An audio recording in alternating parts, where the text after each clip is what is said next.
အားလုံးပဲမင်္ဂလာပါကျွန်တော်ဒီနေ့ပို့ချပေးမယ့် essay သင်ခန်းစာကတော့ what day formula နဲ့ what day INDM formula အသုံးပြုနေလို့ဖြစ်ပါတယ်အဲ့တော့ဒီမှာပုံစံအနေနဲ့ကျွန်တော်အလုပ်စာရဲ့အလုပ်လုပ်ရက်ပေါင်းပြီးဆုံးမဲ့နေ့ဆိုပြီးကျွန်တော်ထည့်ထားတယ်တကယ်လို့အားလိုက်ရရှိမယ်ဆိုရင်အားလိုက်ရလည်းထည့်မယ်ပေါ့နော်အဲ့တော့ကျွန်တော်တို့က9ရက်ကနေကျွန်တော်စလုပ်တယ်ပေါ့အလုပ်လုပ်မှာက10ရက်လုပ်မှာအဲ့တော့ဘယ်တော့ပြီးဆုံးမလဲဒါကိုတွက်မှာပါအဲ့တော့တစ်ခုမှတ်ထားမှာ what day formula မှာကျွန်တော်ရက်တွေကိုရေးတွက်တဲ့အခါမှာစနေတနင်္ဂနွေကို auto နှုတ်ထားမှာပါစနေတနင်္ဂနွေကိုဖယ်ပြီးတော့ရေးတွက်မှာပါเนาะအဲ့တော့ကျွန်တော်ဒီမှာ formula လေးကိုရေးပြီးတော့ရေးတွက်ကြည့်မယ်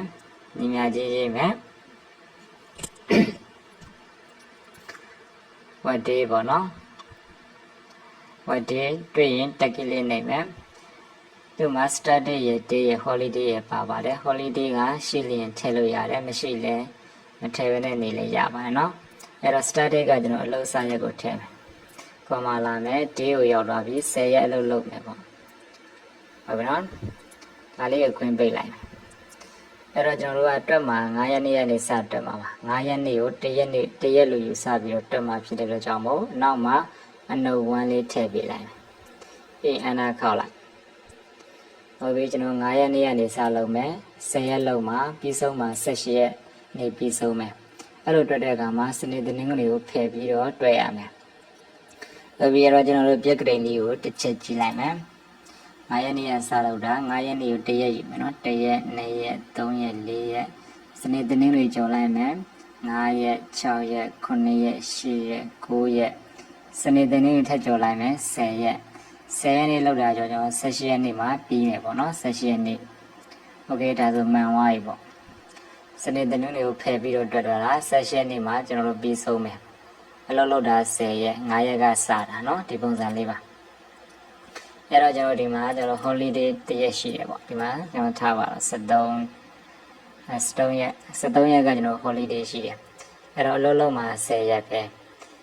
စနေတနင်္ဂနွေလည်းဖယ်ရမယ်ကျွန်တော်အားလာရက်တရက်လည်းဖယ်ရမယ်ကျွန်တော်ဘယ်နေ့မှပြီးမလဲပေါ့နော်အဲ့တော့ကျွန်တော် formula လေးတွေကိုပြန်ပြင်မယ်အများချင်းပေါ့နော်ကျွန်တော်ပြန်ရေးလိုက်မယ် what day တက်ကီလေးနေမယ်နော်တွေ့ရင်လောစာရက်ကိုကျွန်တော်တို့ slash ပေးထားမယ်ပြီးတော့လောလောရက်ပေါင်းထည့်မယ်ပြီး holiday ပေါ့နော်ဒီမှာအားလာရက်73ရက်5လ2020ကဒီရက်ကို holiday ယူစမယ်ပြီးညခွင်းပိတ်မယ်ပြီးရင်ထုံးစံတိုင်းအနုပ်1လေးထည့်မယ်အနုပ်1လေးထည့်ရခြင်းအကြောင်းက9ရက်ကနေစတွက်မှာပါကျွန်တော်တို့အနုပ်1မထည့်ဘူးဆို6ရက်ကနေစပြီးရေတွက်တော့မှာအနုပ်1ထည့်လိုက်တဲ့အခါမှာ9ရက်ကပဲ1ရက်အနေနဲ့ယူဆပြီးတော့တွက်တော့မှာဖြစ်ပါတယ်အဲ့တော့ formula လေးအတိုင်းလေးပါနော်ပြီးရင်အနာခောက်ချလိုက်မယ်အဲ့တော့ကျွန်တော်19ရက်မှာပြီးမယ်ပေါ့နော်တွက်ကြည့်မယ်73ရက်ကိုလည်းဖယ်ထားရမယ်မတွက်ခင်မှာစနေတနင်္ဂနွေလည်းဖယ်ထားရမယ်နော်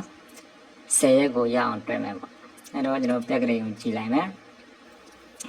1ရက်ပေါ့နော်2ရက်3ရက်4ရက်ကျော်လိုက်မယ်5ရက်6ရက်ကျော်လိုက်မယ်9ရက်10ရက်ကျော်လိုက်မယ်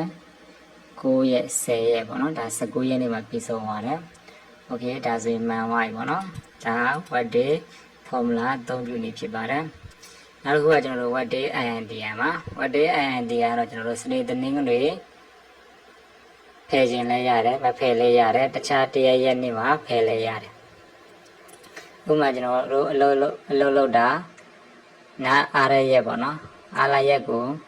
စနေတနင်္ဂနွေလို့မတတ်မှတ်တော့ဘူးကျွန်တော်တို့ထားပါတော့Friday လို့တောက်ကြတော့တတ်မှတ်လိုက်မယ်နော်တောက်ကြနေ့ကကျွန်တော်နားရက်ပေါ့ဟုတ်ပြီအဲ့လိုနားရက်တွေပြောင်းတဲ့အခါမှာကျွန်တော်တို့ what day INDM နဲ့တွက်လို့ရပါတယ်ညီမချင်းထိုးမယ် what day INDM ပေါ့ဟုတ်ပြီတွေ့ရင်ကျွန်တော် down arrow လေးနှိပ်လိုက်မယ် what day INDM မှာရောက်သွားပြီတက်ကီလေးနှိပ်မယ်ထုံးစံတဲ့ start day weekend ဆိုပါနော် start day ကတော့ကျွန်တော်ဒီမှာလောက်စရက်ပါလောက်ရက်ပေါင်းကတော့ကျွန်တော်10ရက်ပဲထားမယ်အဲ့တော့ဒီမှာ weekend နေရာရောက်တဲ့အခါမှာဒီမှာဘယ်ရက်ဒီမှာနားကျင်တာလဲကျွန်တော် Friday တောက်ကြနေ့ပဲနားမယ်ဆို Friday only ကိုကျွန်တော်ရွေးပေးရမယ်ဟုတ်ပြီ Friday only ပေါ့နော်သူရဲ့ကုတ်နံပါတ်က16အဲ့တော့ကျွန်တော်16လေးကိုဒီနေရာမှာထည့်ရမယ်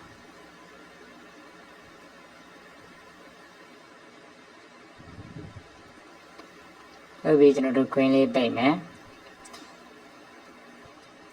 တောက်ကြနေကိုကျွန်တော်တို့မရေတွက်တော့ဘူးစနေတနင်္ဂနွေလိုရေတွက်မယ်ပေါ့နော်အဲ့တော့ကျွန်တော်9ရက်နေ့ကနေစပြန်ရေတွက်မှာအဲ့တော့အနုတ်ဝမ်းလေးထည့်ပေးလိုက်မယ်အနာခောက်လိုက်ဟုတ်ပြီအဲ့တော့ကျွန်တော်16ရက်နေ့မှာပြီးမယ်ပေါ့တောက်ကြနေတစ်ခုကိုပဲကြော်သွားမှာပါကျန်တဲ့ရက်တွေကိုရေတွက်ရမှာပါ9ရက်နေ့ကနေစတွက်မယ်အဲ့တော့ပြက်ကလေးမှာတွက်ကြည့်မယ်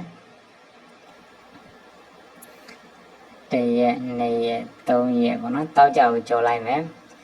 4ရက်5ရက်6ရက်9ရက်10ရက်9ရက်တောက်ကြကိုကြော်လိုက်မယ်10ရက်ပေါ့နော်ဒါ16ရက်နေ့မှာပြီးဆုံးသွားတယ်โอเคဒါဆိုရင်ဒီ what day idea နဲ့လည်းအဆင်ပြေသွားပြီတကယ်လို့ function 2ကိုနေမယ်နော် function 2ကိုနေမယ်တကယ်လို့ holiday တွေပါရှိနေဒီနောက်မှာထည့်လို့ရအောင်နော် what day အတိုင်းပဲထည့်ပြီးတော့ holiday ကို what day idea မှာလည်းထည့်တွက်လို့ရပါတယ်သူပြောချင်တာကျွန်တော်တို့စနေတနင်္ဂနွေတွေမဟုတ်တဲ့တခြားရုံးပရက်တွေရှိတဲ့အခါမှာ what day idea နဲ့တွက်လို့ရပါတယ်โอเคအားလုံးအဆင်ပြေပါစေ